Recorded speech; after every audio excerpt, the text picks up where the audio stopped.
अस्सलाम वालेकुम दोस्तों, मैं हूं मोहम्मद हलीम और आप देख रहे हैं हलीम टी1। दोस्तों, आज की वीडियो में हम पेल्टियर मॉड्यूल को टेस्ट करेंगे और पेल्टियर मॉड्यूल के ऊपर आज की हमारी वीडियो है। तो आप लोगों को दिखाएंगे कि पेल्टियर मॉड्यूल जो है कितना ठंडा हो जाता है और ये कितने माइनस में चला जाता है और इसको हम किस चीज़ के लिए इस्तेमाल करेंगे। तो इस वीडियो में हम हाल ही आप लोगों को टेस्ट करेंगे कि इसका क्या तरीकाकार है और आप लोगों ने कमेंट करके बताना है कि नेक्स्ट वीडियो में हम इससे क्या चीज़ बना ले, या तो हम इससे पोर्टेबल फ्रिज बनाए, या हम इसको रूम कूलर में इस्तेमाल करें, या हम किस चीज़ में इसको इस्तेमाल करके आपके कमेंट का इंतज़ार रहेगा। तो कमेंट करके ज़रूर बताइएगा और जिस कमेंट को ज़्यादा लाइक्स मिलेंगे तो उस वो कमेंट सबसे ऊपर आएगा और उस कमेंट के हिसाब से हम इससे वो चीज़ बनाएंगे। तो चलिए दोस्तों, बिना टाइम वेस्ट के हुए शुरू करते हैं और टेस्ट कर लेते हैं ये पेल्टियर मॉड्यूल। तो दोस्तों, ये मेरे पास पेल्टियर मॉड्यूल है जिसके ऊपर ये आप लोगों को नंबर नज़र आ रहे होंगे। तो इस नंबर से आप लोगों को मालूम होता है कि ये कितने एम्पियर है का है और कितने वोल्ट पे ऑपरेट होता है। तो जैसे कि इसके ऊपर लिखा हुआ है 12706, तो इसका मतलब है कि 12 वोल्ट पे ये ऑपरेट होता है और इसमें 7 जो है फ्री है और 0.6 एम्पियर ये लेता है। तो इसमें जो है 10 एम्पियर का भी होता है और 15 एम्पियर का भी होता है और इसके अलावा भी अगर होंगे तो उसके बारे में मुझे मालूमात नहीं है। तो मेरे पास 6 एम्पियर के है, इसको मैं आप लोगों के साथ टेस्ट करके शेयर करूंगा कि क्या ये काम करता है या नहीं। इसको हम जो है इसके ऊपर जो है हम छोटा सा एक्सपेरिमेंट करके इसको टेस्ट करेंगे कि ये कामयाब होता है या नहीं। तो इसको टेस्ट करने के लिए मेरे पास ये दो मुख्तलिफ टेम्परेचर मीटर है, जो कि एक ये नॉर्मल टेम्परेचर मीटर है तो इसका स्पीड थोड़ा सा स्लो होता है। ये डायरेक्ट जो है नंबर सेंस नहीं करता। ये जैसे ये 23 है तो 23 है डायरेक्ट, फिर 18 पे आ जाता है या 10 पे आ जाता है या डायरेक्ट 1 पे आ जाता है। ये सेंस करने में काफ़ी टाइम लेता है। और ये जो है टेम्परेचर कंट्रोलर है जो कि डायरेक्ट टेम्परेचर सेंस करता है। जैसे 1 2 3 नीचे आता ऊपर आता जाता है, तो इसी तरह ये डायरेक्ट सेंस करता है। तो इसलिए मैंने इसके साथ ये भी लगाया हुआ है ताकि आप लोगों को इससे सही तरीके से समझ में आ जाए। तो नॉर्मल टेम्परेचर जो है वो 24-25 के दरमियान में है। यहाँ पे 25 शो कर रहा है, यहाँ पे 24.4 है और इस सेंसर का जो है 23 शो कर रहा है। तो ये बेसिकली ये सेंसर जो है कुछ ठंडे जगहों पे पड़े हैं और कुछ गर्म जगहों पे, जिसकी वजह से मुख्तलिफ टेम्परेचर शो कर रहा है।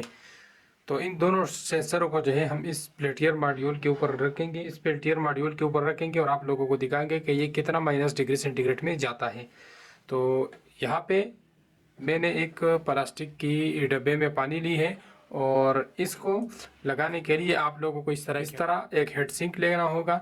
ये ज़रूरी है, इसके बगैर ये बिल्कुल भी कूलिंग नहीं करेगा। जब आप इसके साथ हेड सिंक लगाओगे तो ये हीट जो है जज़ब करेगा, जिसकी वजह से आपको दूसरी साइड पे मॉड्यूल जो है कूलिंग देगा। तो इसका ये जिस साइड पे नंबर लिखा होता है ये साइड कूल होता है और दूसरा साइड हीट होता है। तो यहाँ से हीट अप फेंकता है और यहाँ से कूलिंग फेंकता है। तो इससे हीट निकालने के लिए हेड सिंक लगाना ज़रूरी है, उसके बगैर ये काम नहीं करेगा। जितना आप इससे हीट निकालोगे उतना ही ज़्यादा ये आपको कूलिंग देगा।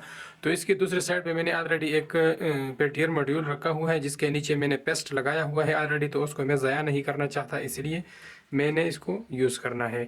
तो इसमें पानी भी मैंने रख लिया ताकि इसका हीटअप जो है वो पानी जज़ब करता रहे और ऊपर की तरफ से हमें कूलिंग दिखाता रहे कि ये कितना जो है कूलिंग दे रहा है हमें। तो इसके ऊपर मैं थोड़ा सा पानी डाल लेता हूँ, तो इससे हमें पता चलेगा कि क्या ये माइनस में जाता है, ये बर्फ़ ऊपर वाली साइड पे बनाता भी है या नहीं। और अब ये जो दोनों टेम्परेचर है इसके सेंसर मैंने इसके ऊपर रख लेने हैं। तो इसको रखने से पहले मैं इसके साथ डीसी करंट जो है वो पहले लगा लेता हूँ। तो ये डीसी करंट है, इसको मैं पहले प्लस वाला लगा देता हूँ और फिर जो है माइनस वाला या। और अब ये दोनों सेंसर जो है मैं इसके ऊपर इस तरह थोड़ी देर के लिए रख लेता हूँ। तो ये दोनों टेम्परेचर मैंने इसमें रख लिए और अब जो है मैं इसका डीसी एडाप्टर का शू लगा लेता हूँ। तो एडाप्टर का शू मैंने लगा लिया और इसका टेम्परेचर आप लोगों के सामने नीचे आना शुरू हो गया। तो ये नंबर के ज़रिए डायरेक्ट नीचे आता है और ये जो है एकदम नीचे आएगा, क्योंकि इसका टेम्परेचर जो है ये थोड़ा आराम से सेंस करता है और ये डायरेक्ट सेंस करता है, तो बहुत जल्दी नीचे आता है। तो ये सिंगल पेल्टियर मॉड्यूल है जो कि बहुत ही बेस्ट काम कर रहा है। जितना आप इसका हीटिंग जज़ब कर सकते हैं उतना ही आप कूलिंग ज़्यादा देगा। अगर आप इसको किसी गर्म पानी में रखोगे तो ये आपको बिल्कुल भी कूलिंग नहीं। और ये दोनों सेंसर जो है अब इसके साथ चपक गए हैं क्योंकि इसने नीचे से बर्फ़ पकड़ना शुरू कर दिया है। तो यहाँ पे आप लोगों को नज़र आ रहा है कि ये कितने पे आ गया है। ये 0 डिग्री सेंटीग्रेड अब माइनस पे स्टार्ट हो गया। यहाँ पे आप लोगों को माइनस नज़र आ रहा है, यहाँ पे भी माइनस पे स्टार्ट हो गया है। तो -2.3 तक आ गया और ये डायरेक्ट जंप मार के 2.6 पे चला गया। तो नॉर्मल टेम्परेचर जो है हमारा अभी 25 डिग्री सेंटीग्रेड है और देखते हैं कि ये कितने तक जाता है नीचे। तो ये 7 डिग्री सेंटीग्रेड तक 8 तक चला गया और ये देखो 10 डिग्री सेंटीग्रेड -10 -11 तक पहुंच गया है, -12 हो गया है। तो देखते हैं कि और कितना जाता है।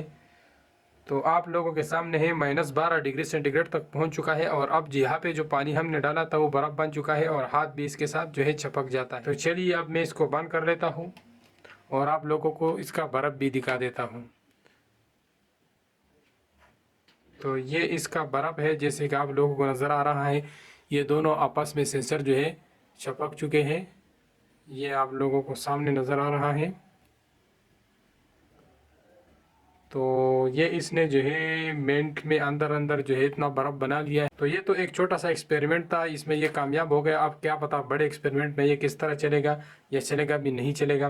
तो गाइस इस पेल्टियर मॉड्यूल के बारे में आप लोगों को पता चल गया होगा कि ये कितना कूलिंग करता है। तो आप लोगों की कमेंट का इंतजार होगा और आप लोगों ने हमें बताना है कि नेक्स्ट वीडियो में इससे क्या चीज़ बनाया जाए। तो उम्मीद करता हूँ इस वीडियो से आपको काफ़ी कुछ हेल्प मिल गया होगा। अगर आपके जहन में कोई भी सवाल आ रहा है तो कमेंट करके ज़रूर बताइएगा। मिलते हैं नेक्स्ट इंटरेस्टेड वीडियो के साथ, तब तक के लिए इजाज़त दीजिए। अल्लाह हाफिज़।